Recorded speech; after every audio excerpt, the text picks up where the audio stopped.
Assalamualaikum warahmatullahi wabarakatuh. Saya Winda Sabrina Utami dari Fakultas Ilmu Kesehatan. Saya di sini akan menjelaskan tentang American Trypanosomiasis atau bisa disebut juga dengan penyakit Chagas. Hospes trypanosoma adalah manusia dan Hospes reservoir adalah binatang liar.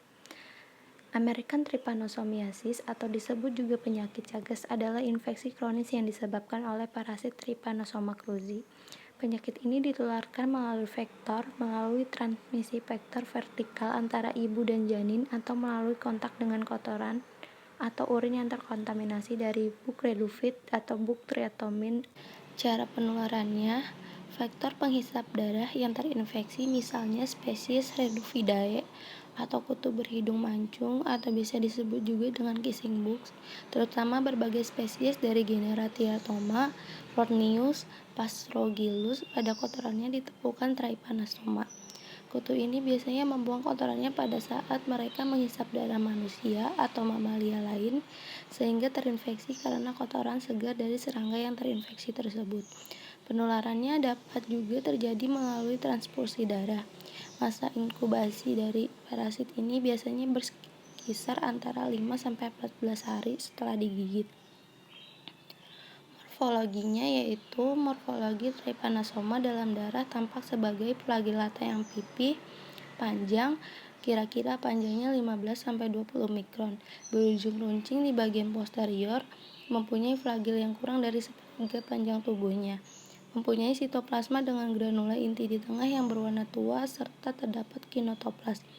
Morfologi yang seperti ini dapat membuat Trypanosoma bergerak aktif secara berombak dan memutar disebabkan oleh flagel kontraktilnya. Di sini saya akan menjelaskan siklus hidupnya. Trypanosoma cruzi terdiri 3 bentuk perkembangan utama. Epimastigotes adalah bentuk parasit ekstraseluler dan tidak infektif yang ditemukan di midgut vektor serangga, di mana mereka dikembangbiakan dengan pembelahan biner. Ketika epimastigotes dipindahkan di sana, mereka berdiferensiasi menjadi trypomastigotes metasiklik. Mereka berpindah sel-sel lokal melalui istirahat di kulit, selaput lendir atau konjungtiva, dan berubah menjadi bentuk morfologis awal amastigotes. Amastigotes mengembangbiakan secara intraseluler hingga sel inang kewalahan, pada titik mana mereka berubah menjadi trypomastigotes aliran darah. Ketika sel inang pecah, trypomastigotes dilepaskan ke dalam limfatik dan aliran darah melalui di mana mereka menyebar ke tempat yang jauh dan menyerang sel. Epidemiologinya, penyakit Chagas ini tersebar di belahan bumi bagian barat dengan distribusi yang luas di pedalaman Meksiko, Amerika Tengah, dan Amerika Selatan. Etiologi dari penyakit Chagas ini adalah parasit Trypanosoma cruzi yang dapat ditularkan kepada manusia melalui gigitan serangga yang disebut triatomine. Serangga ini dapat terinfeksi Trypanosoma cruzi saat mereka menelan darah dari binatang yang terinfeksi parasit tersebut. Serangga triatomine biasanya tinggal dalam lumpur, jerami, atau batako. Mereka biasanya bersembunyi dalam celah-celah dinding atau atap pada siang hari dan keluar pada saat malam hari, biasanya untuk mencari makan pada tubuh manusia yang sedang tertidur. Serangga yang terinfeksi akan buang air besar setelah makan, meninggalkan telur parasitnya di atas kulit. Parasit ini kemudian dapat masuk ke dalam tubuh melalui mata, mulut, luka terbuka, goresan, atau luka bekas gigitan serangga. Menggaruk atau menggosok bagian yang tergigit membantu parasit ini memasuki tubuh. Apabila telah berada di dalam tubuh, parasit ini akan mudah berkembang biak dan menyebar. Selain itu, ada juga yang dapat terinfeksi melalui yang pertama, memakan makanan mentah yang terkontaminasi feses dari serangga yang terinfeksi. Yang kedua, terlahir dari wanita yang terinfeksi. Yang ketiga, mendapatkan transfusi darah dengan darah yang terinfeksi. Yang keempat, mendapatkan transplantasi organ yang mengandung Trypanosoma cruzi.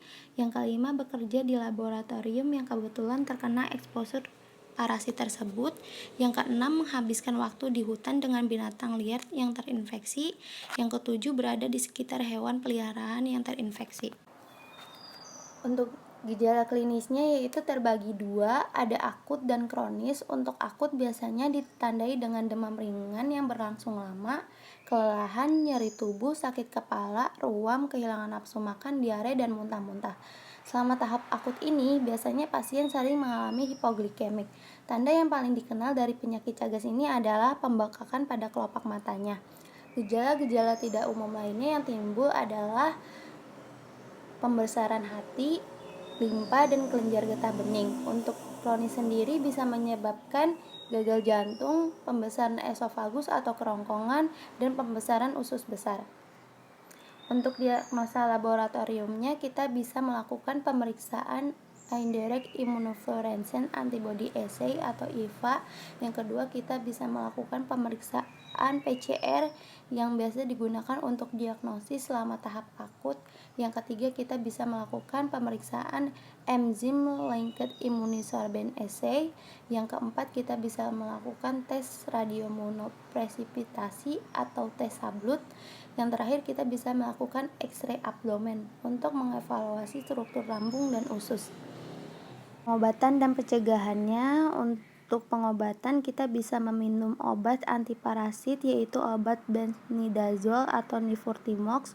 Untuk pencegahannya kita bisa melakukan penyemprotan rumah dan area sekitar dengan insektisida, perbaikan rumah untuk mencegah adanya kutu dan rayap, pemakaian kelambu, kebersihan yang baik pada persiapan makanan, transportasi, penyimpanan, dan konsumsi, melakukan penyaringan pendonor darah, memeriksa pendonor dan penerima donor organ, memeriksa bayi baru lahir dan anak-anak dari ibu yang terinfeksi. Jika kita tinggal di area yang berisiko tinggi penyakit Chagas, kita bisa menghindari tidur di lumpur, rumah jerami, atau batako karena tipe rumah ini adalah tempat bersembunyinya serangga triatomin. Gunakan jaring atau net yang telah direndam insektisida di atas tempat tidur. Gunakan insektisida untuk menyingkirkan serangga. Yang terakhir, kita bisa menggunakan obat anti serangga pada kulit. Nah, di sini ada contoh kasus penelitian yaitu kajian potensi trypanosomiasis sebagai penyakit zoonosis emerging di Indonesia.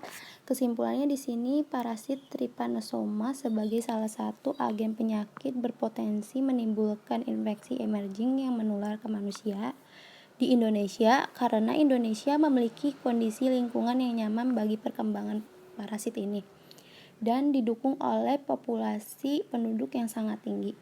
Untuk lengkapnya bisa dilihat di link di bawah. Sekian penjelasan dari saya, kurang lebihnya mohon maaf. Wassalamualaikum warahmatullahi wabarakatuh.